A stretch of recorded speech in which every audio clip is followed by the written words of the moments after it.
दूसरी बात ये है इसके अंदर कि कोई ये सोचे कि अनल हक मंत्र से उसमें या शक्ति आ गई थी, नहीं। उस अनल हक मंत्र के जाप करने वाला पूरा गांव था, नगर था, आसपास के और भी बहुत लोग थे जो वैसे उपदेशी थे, आसपास के बहुत से उनके शिष्य थे, लेकिन वो गुप्त रखते थे, सामने किसी को बताते नहीं थे लोक लाज के कारण। तो कहने का भाव ये है कि उस एक मंसूर के अंदर ये क्यों काम कर गया और सिमली में नहीं कराया उसने। ये पिछले ही पुण्य से होते हैं पूर्ण हंस मुराद, ये पूर्व जन्म के संस्कार थे, उस मंत्र का इसमें कोई योगदान नहीं था। अब प्रसंग जो चल रहा है उसी पर हम थोड़ा सा डिस्कस करते हैं कि जिस परमात्मा के लिए इतनी कुछ कुर्बानियां संत महात्माओं ने की, तो वो कैसा है भगवान, ये तो अंडरस्टूड है कि वो कितना सुखदाई होगा, और वहां जाने के बाद प्राणी को कैसा सुख होगा। उसके लिए हम फिर कौन सी विधि अपनावें, कौन से ग्रंथ को सत्य माने, किस गुरु की बात पर विश्वास करें। कोई कुछ विधि बताता है, कोई कुछ विधि बताता है, और सभी कहते हैं तुम्हारा कल्याण होगा, तुम्हें मोक्ष प्राप्ति होगी। तो उसके लिए हमने ये जानने के लिए कि कौन सा मंत्र, कौन सी विधि है, वे ऑफ वर्शिप जो यथार्थ है। अब जो भी संत कोई मंत्र देता है तो उसके उपासक उसको यही मान लेते हैं कि यही सही है। दूसरा बताता है नहीं ये मंत्र ठीक नहीं, ये विधि ठीक नहीं। तीसरा कहता है नहीं ये हमारे गुरुजी ने ऐसे बताया है, ये सही है। इसका निर्णय कैसे हो? जैसे किसी अपराध के ऊपर कुछ अधिवक्ता, एडवोकेट आपस में डिस्कस करते हैं। एक कहता है इस अपराध के ऊपर ये धारा लगेगी, दूसरा कहता नहीं इसकी ये धारा बनती है, इसका ऑफेंस इस धारा के अंतर्गत है, तीसरा कहता नहीं इसके ऊपर ये अन्य धारा लगेगी। तो उन तीनों का फैसला कहाँ होगा कि कौन सी धारा के अंतर्गत ये ऑफेंस है? वो संविधान के अंदर देखा जाएगा, और संविधान के अंदर जो लिखा है वो फाइनल है, वो धारा उसी के अंतर्गत वो ऑफेंस है, तो उसके ऊपर वही धारा होगी और उसी के आधार पर उस पर कार्रवाई कोर्ट में होगी, वो सही है। ठीक इसी प्रकार हमारे पवित्र जो शास्त्र हैं, सदग्रंथ हैं, ये सभी शास्त्र हैं जैसे पवित्र पांचों वेद, चार वेद तो ये वेल नोन है, ऋग्वेद, सामवेद, यजुर्वेद, अथर्ववेद। एक पांचवा वेद है, वो स्वयं परमेश्वर के द्वारा अपने मुख कमल से बोला जाता है। प्रत्येक युग में परमात्मा अपने उस तीसरे मुक्ति धाम से यानी सतलोक से चलकर आते हैं और अपने मुख कमल से उस यथार्थ ज्ञान पांचवें वेद को बोलते हैं। वो लिपिबद्ध कर लिया जाता है, वो पांचवा वेद होता है, वो कबीर वाणी है, वो परमेश्वर के मुख कमल से निकली सच्चिदानंद घन ब्रह्म की वाणी है। गीता जी अध्याय नंबर 4 के श्लोक नंबर 32 में गीता ज्ञानदाता कहता है कि अर्जुन, जो विधि साधनाएं आपने गीता अध्याय नंबर 25 के श्लोक 31 तक सुनी, कोई कैसी साधना करता है, कोई हठ योग करता है, कोई स्वाध्याय ही करता रहता है, कोई अन्य देवताओं की पूजा करता है, कोई कठिन घोर तप करता है, कोई अहिंसावादी है जैसे मुख पर पट्टी बांध कर नंगे पैरों घूमना, कोई केवल योग अभ्यास हठ योग करके समाधिस्थ होने की चेष्टा करता है, कोई प्राण अपान की क्रियाएं करता रहता है, कोई श्वासों को बाहर निकलते अंदर जाते देखता रहता है। इस प्रकार से सभी साधक अपनी अपनी साधनाओं को वो पाप नाश करने वाली जानते हैं, मोक्षदायक मानते हैं। यदि वो इनको गलत मान ले तो इनको छोड़ दे, क्योंकि भिन्न भिन्न साधनाएं और सभी कर रहे हैं और पाना एक परमात्मा को, तो ऐसा कभी नहीं हो सकता। उस परमात्मा के पाने की एक ही विधि है जो हमारे सदग्रंथों में विद्यमान है। तो उसके बाद बताया है कि ये सभी इस प्रकार के यज्ञ यानी धार्मिक अनुष्ठानों की जानकारी विस्तार के साथ, ये चौथे अध्याय के 32वें श्लोक में श्रीमद् भगवत गीता जी में लिखा है कि इस प्रकार के धार्मिक यज्ञों की जानकारी, यज्ञ माने धार्मिक अनुष्ठानों की जानकारी सच्चिदानंद घन ब्रह्म यानी ब्रह्मणे मुखे सच्चिदानंद घन ब्रह्म की वाणी में विस्तार के साथ कही गई है। और उसको जानने के उपरांत फिर तू सभी कर्म बंधन से मुक्त हो जाएगा। चौथे अध्याय के 34वें श्लोक में कहा कि वो तत्व ज्ञान जो परमात्मा ने अपने मुख कमल से बोला है वो तत्व ज्ञान है। उस तत्व ज्ञान को तू तत्वदर्शी संतों के पास जाकर समझ। वो तत्वदर्शी संत तुझे उस परमात्म तत्व का ज्ञान कराएंगे। इससे एक तो ये सिद्ध हो गया कि गीता ज्ञानदाता कंप्लीट नॉलेज, स्पिरिचुअल नॉलेज नहीं रखता।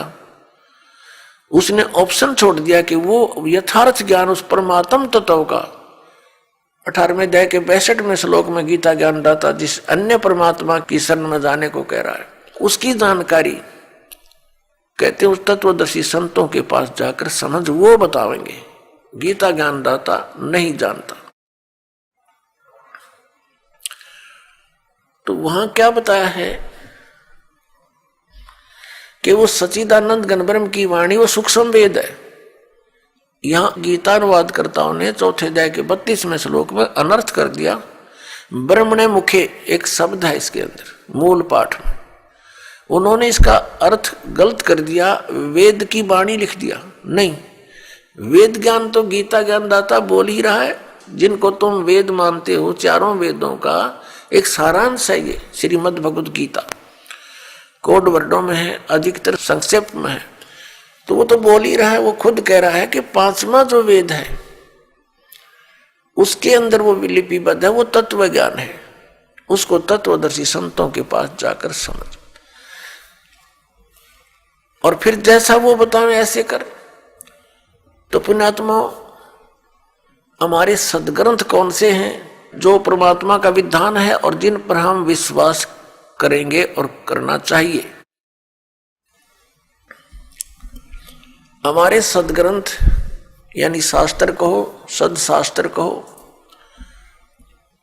ये कौन कौन से हैं?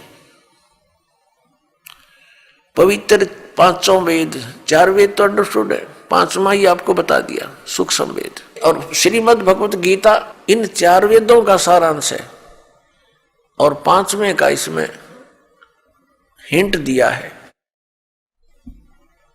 ये तो है गॉड गिवन स्पिरिचुअल नॉलेज, परमात्मा दत्त, प्रभु दत्त है ये, ब्रह्म दत्त है ये। और फिर 18 पुराण ये अध्यात्म ज्ञान को समझने के लिए सहयोगी हैं। और इनके अंदर जो वे ऑफ वर्शिप लिखी है, यदि वो वेदों से मिलती है, श्रीमद् भगवत गीता से मिलती है, तो वो तो सही है। उतना तो वेदों और गीता वाला ही ज्ञान है। बाकी उस वेद, उस पुराण के वक्ता के घर का है, उसका अपना अनुभव है। अब उसका अनुभव वेदों और गीता से नहीं मिलता तो हमें मान्य नहीं है, हमें स्वीकार्य नहीं है। क्योंकि पुराण कौन है? पुराण क्या है? ये श्री ब्रह्मा जी ने बोला ज्ञान है। ये 4 वेद, ऋग्वेद, सामवेद, यजुर्वेद, अथर्ववेद, ये 4 वेद ब्रह्म ने अपने पुत्र रजगुण ब्रह्मा जी को दिए थे। और ये 5 वेद, ये सूक्ष्म वेद सहित ये 5 वेद पूर्ण परमात्मा ने, सत्य पुरुष ने, परम अक्षर ब्रह्म ने इस ब्रह्म के अंदर, ज्योति निरंजन के अंदर फीड कर दिए थे। और उसमें टाइम फिक्स कर दिया था कि इतने समय के उपरांत ये सब तय इसकी श्वासों से बाहर आएंगे। जैसे कोई मादा है, गाय भैंस है, वो नई दूध होती है, गर्भ धारण करती है, समय आने पर बच्चा ऑटोमेटिकली बाहर आ जाता है। तो ऐसी सतिथि परमात्मा ने, पूर्ण ब्रह्म ने हमारे लिए की थी कि ये बच्चे भगवान को भूल ना जाएं, परमात्मा की भक्ति करेंगे इन वेदों अनुसार तो इनको बहुत लाभ होगा, इन पर आपत्तियां नहीं आएंगी, कष्ट नहीं आएंगे। ये गलती से काल के साथ चले गए हैं। वो 5 वेद जब इसके श्वासों के द्वारा, ब्रह्म के श्वासों के द्वारा निकले तो इसने उनमें देखा कैसा ज्ञान है भगवान ने दिया है। तो उसने वेदों को पढ़ा तो 5वां वेद था, उसमें सारांश था, 4 वेदों का निष्कर्ष था और पूर्ण परमात्मा की जानकारी और उसकी वे ऑफ वर्शिप, पूजा की विधि भी लिखी थी।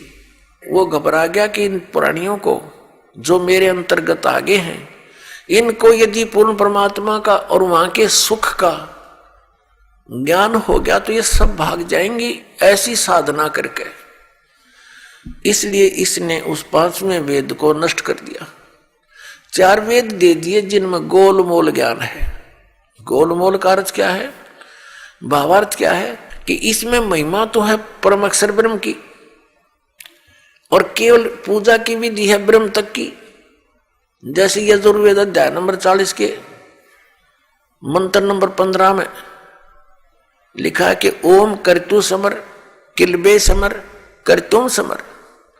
ओम नाम का जाप काम करते करते सिमरण करो, विशेष कसक के साथ सिमरण करो, श्रद्धा के साथ, पूरी आस्था के साथ, और मनुष्य जीवन का मूल कार्य जानकर ओम नाम का स्मरण करो। ओम नाम ब्रह्म का और महिमा इसमें बता रखी है। परम अक्षर ब्रह्म है जिसकी पूजा से पूर्ण मोक्ष होता है, उसके ऐसे चिन्ह हैं, वो ऐसी लीला करता है। अपने आत्मा दास के सत्संग में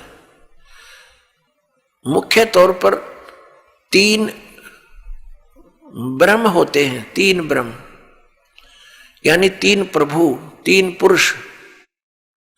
एक सरब्रह्म, एक अक्षर ब्रह्म, एक परम अक्षर ब्रह्म। दूसरे शब्दों में एक सरपुरुष, एक अक्षर पुरुष और एक परम अक्षर पुरुष।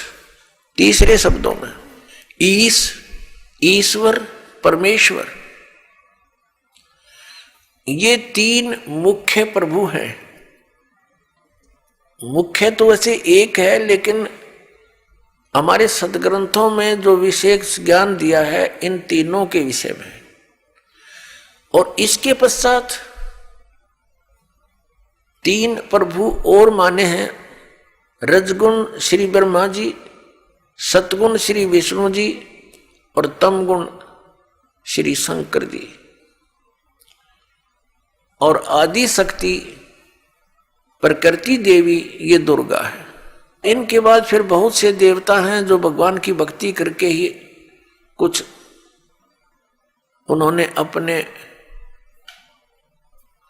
टायर में हवा भर ली, यानी परमात्मा की कुछ भक्ति संग्रहित करके, और वो कुछ सिद्धि युक्त हो करके अन्य प्राणियों से श्रेष्ठ बने दिखाई देते हैं, वो भी देवता हैं।